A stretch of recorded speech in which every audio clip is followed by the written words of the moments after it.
everybody. This is Casey on Penn's Peak Radio, hanging out with you on Wall to Wall Country on another Wednesday.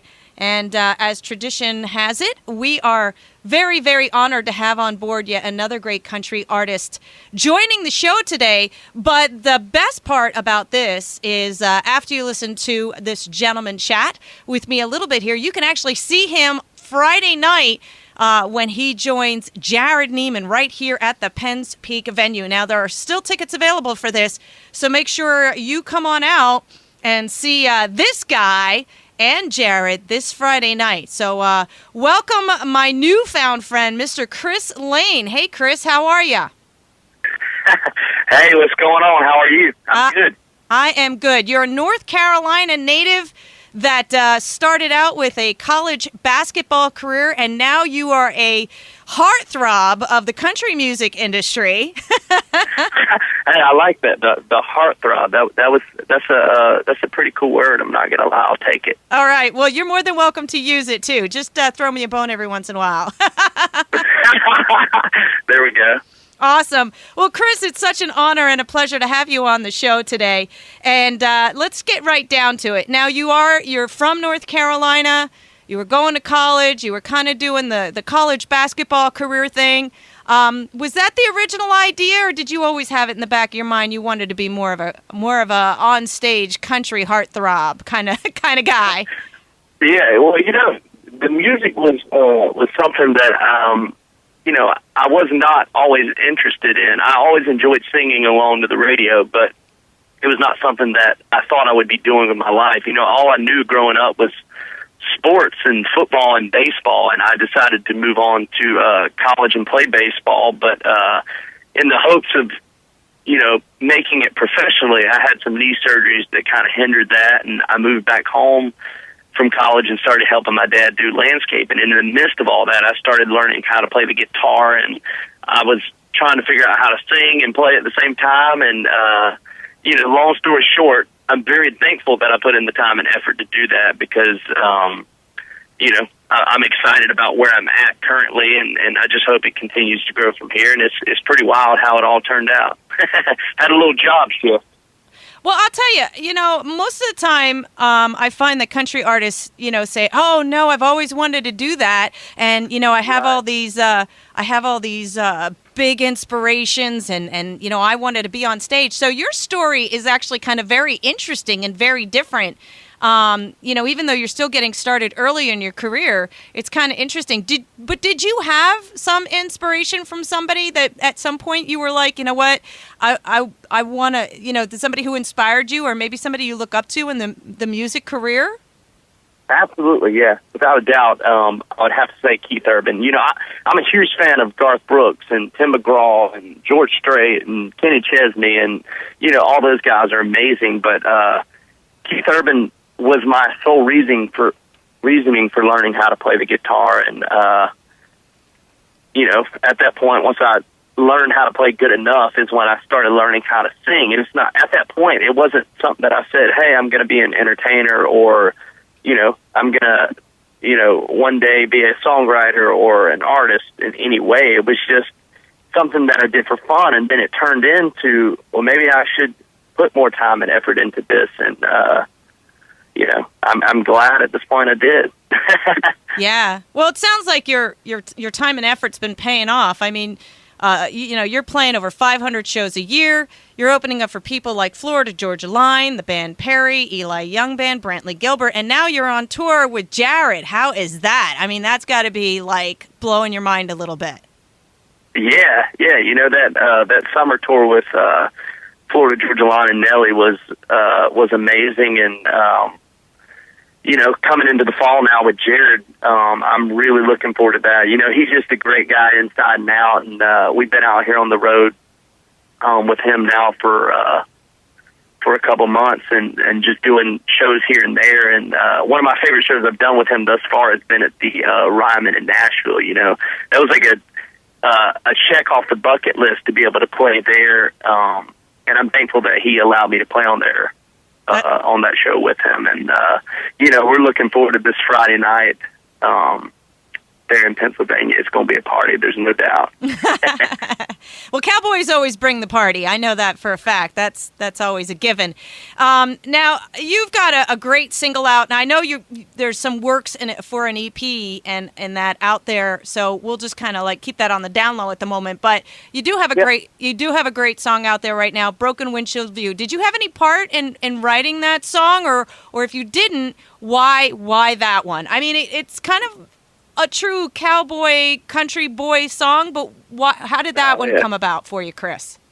Yeah, so this was one song that I did not write. Rodney Clausen, who was Songwriter of the Year last year, probably will be again this year, but he was a writer. Shane Miner, and a guy that a lot of people probably know, David Lee Murphy, was also a writer on this song. And, you know, for me specifically, it was one of those song titles that just kind of jumped out and grabbed me from the very get-go. And, you know, like I said, when I moved home from college, I was helping my dad do landscaping. And in the midst of all that, I was learning how to play music. And I ended up getting some shows out. And I still help my dad do landscaping for all those years during all that. But my work truck, which is the same truck that we used in the music video. The red one? Had a huge crack across the windshield, and you know, just everything that song talks about was something that, you know, I was living. I mean, I basically grew up. My dad has farmed his entire life, and I just grew up in that lifestyle. And this song was just, you know, it was rocking, it was upbeat, it was fun, it was my style, and I'm very glad that those songwriters took a chance on me and allowed me to cut this song. Now, that's got to be pretty intense when you're singing that and you get into that line. You're looking out at the audience. I think people will connect with you with that song because everybody's had a broken windshield. And, you know, the fact of the matter is you're driving a truck and da-da-da-da-da. But, you know, it also kind of reflects life, too, sometimes, where you're not always looking clearly at life. But you take it. You know what I mean? Like, kind of like the underlying. Do you feel that about the song? Do you think your fans feel that? No doubt. I mean, you're definitely right. I mean, there is an underline there, and you know, for me specifically, the way that I connect with that song, you know, is undoubtedly, you know, lyrically with the whole "my wheels have rolled all this red dirt, my hands have got scars from the hard work." I mean, that was my connection to the song. I think that other people can connect in different ways. There's no doubt about it. But yeah, you're certainly right about that. There's no doubt. It's got to be a really cool feeling to look out and have people singing those words back at you and making that connection because you know that they're feeling it too. That's got to be pretty darn amazing in itself. Yeah, that's undoubtedly one of the coolest parts about music.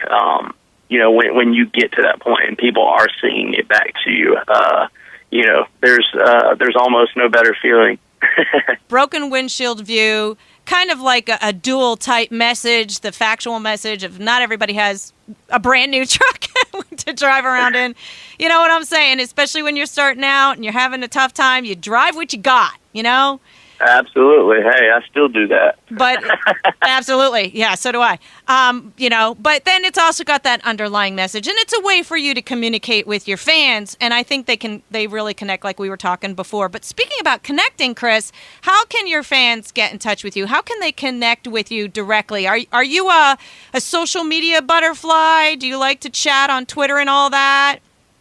Yeah, absolutely. I mean, I love talking with people and people that take the time to look me up and add me on Twitter and Instagram and Facebook. And, you know, I have a website with all of those outlets on it. It's just IamChrisLane.com. And, you know, we put up all the shows there and just everything that's happening in my world. You know, it's just the easiest way to let everybody else know what's going on that wants to know. And, you know, I'm always on Twitter responding to people, and you know, that's just a fun way to interact with the fans. Well, I'll be sure to if I haven't already. Actually, I think I already did. I did like you and kind of hooked you up with the Penn's Peak radio page, so you'll see that. Oh yeah, that connection as well. But so, Chris, you know, this is like always a taboo question, and every time I ask this, people are like, well, I can't really say anything. But what's coming up for Chris? What can you tell us? What can people be looking for? I mean, you don't have to give the details, but what's on the docket next for Chris Lane, other than continuing this awesome tour that you have going on with Jared? But come on, come on, throw me a bone here, Chris. Come on.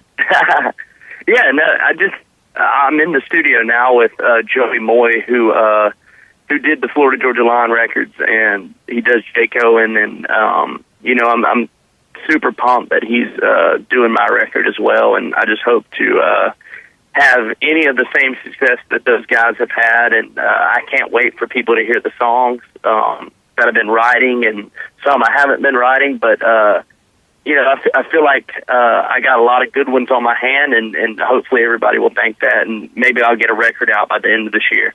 All right. Well, your fans could definitely look for that, and I'm sure as soon as you get some concrete information, you'll be throwing it up there on the website, which is I Am Chris Lane, and that's ChrisLane .com. ChrisLane.com. Yep. And they can find you on Twitter and friend you on Facebook, and I'm sure you'll be throwing that information out for all of your fans to grasp and take advantage of, and get tickets for your shows and all of that. But really looking forward to seeing you this Friday. I think you guys are going to rock the house. Just try not to blow out the windows, all right? You got it. We're looking forward to it. I'll see you there. All right. Well, listen, Chris, just a quick reference to you're always welcome to swing by the studios. If you have the chance, we'd love to see you. And keep in mind, you got anything new going on, make sure you get in touch with your publicist and say, hey, I want to get back on that show, and I want to let people know what's going on. You're always welcome to come back on the Wall to Wall show with me right here on Penn Speak Radio. I really appreciate that. Yeah, no problem, Chris. Hey, we love you. Have a great show this weekend. And you know what? Safe travels, and we'll see you soon. Awesome. I'll see you there. All right, Chris. Thank you.